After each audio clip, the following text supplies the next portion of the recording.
salah satu pemeriksaan untuk ibu hamil selain untuk payudara dan alat kelamin dan pemeriksaan fisik dari kepala sampai ujung kaki, yang terpenting adalah pemeriksaan pada perut ibu hamil. Untuk pemeriksaan perut ibu hamil, biasanya kalau untuk DTM1 usia kurang dari 12 minggu, untuk bakal janinnya itu biasanya belum teraba. Seperti ini, belum teraba. Kemudian kalau misalnya dia sudah mulai menginjak usia 12 minggu, nanti untuk perkembangan janin itu bisa kita raba dari luar. Bagaimana cara merabanya? Yang pertama adalah kita lihat dulu apakah pasien yang akan kita periksa itu gemuk ataukah kurus. Kalau misalnya kurus, kita akan lebih mudah untuk menentukan, oh itu adalah bakal janinnya yang akan bisa kita raba. Tetapi kalau misalnya pasien yang kita periksa itu gemuk, kita harus menyibak terlebih dahulu untuk perut-perutnya yang memang lemah seperti itu ke atas, seperti ini. Kemudian kita menentukan untuk tepi atas tulang simfisis, kemudian kita raba ke atasnya. Nah, nanti kita akan merasakan tegang di situ. Nah, kalau kita sudah merasakan tegang, kita akan menentukan batas tegangnya itu sudah sampai mana. Nah, itu nanti kita akan menghitungnya dengan menggunakan jari. Misalnya masih usia kehamilan 12 sampai 16 minggu. Biasanya di sini di 3 jari di atas tulang simfisis seperti itu. Nah, kemudian kalau misalnya nanti untuk usia kehamilan ibu ini sudah menginjak 24 minggu ke atas, ini sudah tidak lagi kita hanya mencari satu titik saja, tetapi nanti kita sudah mencari tahu untuk Leopard 1 dan Leopard 3. Seperti itu. Sebelum kita masuk ke Leopard 1 sampai Leopard 3, nanti kalau misalnya usia kehamilan sudah memasuki 16 minggu, otomatis untuk besarnya bakal janin di dalam itu akan lebih besar daripada tadi yang usia 12 minggu. Nah, nanti sama tekniknya sama seperti tadi. Kemudian kita kumpulkan di tengah seperti ini. Nah, biasanya akan seperti ini. Kalau misalnya kita raba seperti ini, dia akan memberikan tahanan. Nah, itu yang disebut dengan ballonnement. Seperti itu. Berarti kalau misalnya kita seperti ini, kemudian kayak ada misalnya kita megang balon, dia akan memberikan tekanan seperti ini, nah itu berarti ballonnement. Seperti itu. Nah, kembali lagi untuk yang tadi sudah usia 24 minggu ke atas, kita bisa melakukan dengan Leopard. Leopard untuk usia sebelum masuk panggul atau sebelum masuk pintu atas panggul itu hanya bisa dilakukan untuk Leopard 1, 2, dan 3. Tetapi kalau nanti sudah masuk pintu atas panggul, berarti kita harus melanjutkan sampai Leopard keempat. Baik, kita mulai untuk pemeriksaan Leopard 1. Pemeriksaan Leopard 1 itu untuk menentukan tepi atas tinggi fundus uteri dan bagian teratas yang ada di dalam fundus. Caranya adalah seperti ini. Kita menganjurkan ibunya untuk menekuk sedikit kakinya seperti ini. Kemudian sudah kita buka, kita kumpulkan dengan lembut seperti ini, pelan-pelan. Nah, seperti ini kita tentukan dengan jari. Seperti ini, saya seperti ini. Sudah? Oke. Nah, misalnya adalah seperti ini. Dia di pertengahan di pusat seperti itu, setinggi pusat. Kemudian setelah itu untuk nanti kita menentukan TFU medulanya, kita bisa langsung melakukan sekaligus di Leopard 1 ini. Caranya ini harus dengan sistem terbalik. Ini sistem terbalik. Ya, 0 berada di sini dan nanti dia akan berhenti di tepi atas tulang simfisis. Kita tarik.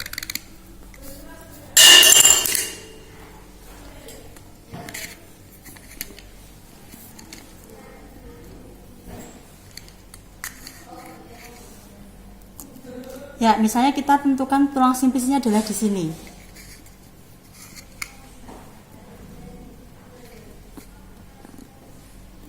Ya, kita lihat.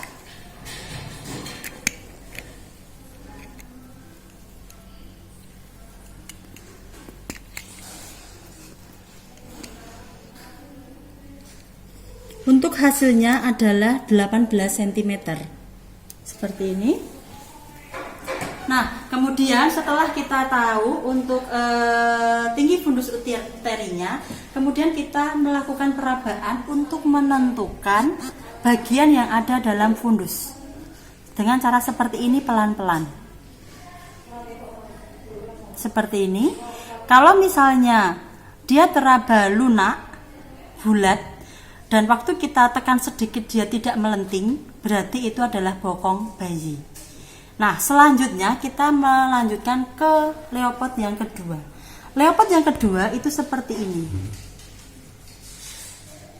Tangan kita seperti ini.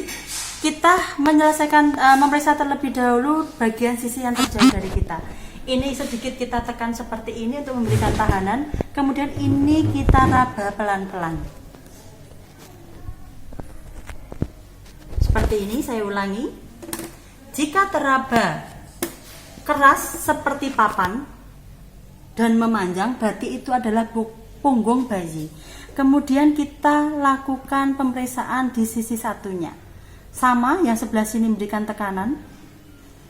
Seperti ini, pelan-pelan. Jika teraba bagian terkecil, kecil-kecil dan putus-putus, berarti ini adalah ekstremitas janin. Kemudian tangan kiri memegang tepi atas fundus, tangan kanan meraba bagian yang ada di tepi atas tulang simfisis. Posisinya seperti ini. Kita raba pelan-pelan. Jadi seperti ini merabanya, pelan. Jangan sampai kita membuat trauma janin. Seperti ini. Jika teraba bulat, keras, dan kalau kita tekan seperti ini dia melenting, berarti itu adalah kepala janin. Seperti itu. Kemudian kita goyangkan pelan-pelan. Kalau kita goyangnya seperti ini. Kalau kita goyang kok dia masih bisa bergoyang, berarti bagian terendah janin belum masuk pintu atas panggul. Kita lanjutkan untuk pemeriksaan leopard yang keempat. Kita minta ibu untuk meluruskan kakinya. Nah, kemudian kita akan membelakangi pasien. Ibu, mohon maaf, akan saya belakangi ya, Bu, akan saya periksa. Ya, tangan kita beralih di sebelah sini. Tangan kiri yang ada di fundus uteri itu turun seperti ini. Ya, jadi seperti ini. Nah, sekarang kita mengukur perlimaan. Untuk perlimaan, seberapa besar yang kita ukur dengan jari, bagian terendah janin ini sudah masuk pintu atas panggul. Jadi yang sudah kita tidak hitung, berarti dia sudah bisa masuk panggul. Pada dasarnya, kalau misalnya 55 seperti ini, berarti ini bagian terendahnya sudah masuk semuanya. Berarti dia sudah masuk ke dalam hot 4, hot 3 sampai hot 4. Tetapi kalau misalnya dia masih posisi hamil, tidak mungkin kalau misalnya dia masuk ke dalam hot 4. Ya, jadi seperti ini perlimaannya. Misalnya kita masih bisa meraba bagian terendahnya itu seperti ini. Nah, berarti yang dua ini kan sudah melewati tepi atas tulang simfisis. Yang dua ini artinya dia sudah masuk pintu atas panggul. Nah, yang tiga ini belum masuk. Batasnya adalah nanti sebelah sini. Jadi kepala janin, nah sebelah sini. Nah, seperti ini. Seperti itu. Ya, kemudian, nah berarti ini yang teraba 3/5 bagian. Ya, begitu. Selanjutnya kita akan menghitung untuk kesejahteraan janin dalam kandungan ibu. Nah, caranya adalah seperti ini. Tadi kita tahu bahwa untuk punggungnya itu berada di sebelah kiri ibu. Yang pertama kita cari adalah punggung janin di sebelah mana? Di sebelah kiri. Kemudian kita cari kepala janin itu di mana? Kepala janin tadi ada di bawah. Jadi kemungkinan kepala di sini, punggung di sana. Jadi bentuknya seperti ini. Seperti ini. Nah, kemungkinan untuk detak jantung janin yang paling jelas terdengar atau yang disebut dengan punktum maksimum itu ada di sebelah sini. Ya, sepertiga. dari bagian terendah janin yang kepala tadi itu. Di bagian kiri bawah pusat.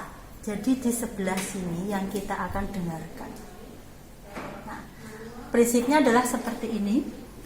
Ini tidak boleh kita pegangi dan tidak boleh terkena jilbab kita atau baju kita. Kemudian tangan kanan kita itu memegang nadi ibu, dan tangan kiri kita menghitung selama 1 menit penuh. Seperti itu. Untuk normalnya adalah 120 sampai 100. Nah, kalau sudah selesai, kita rapikan pasien.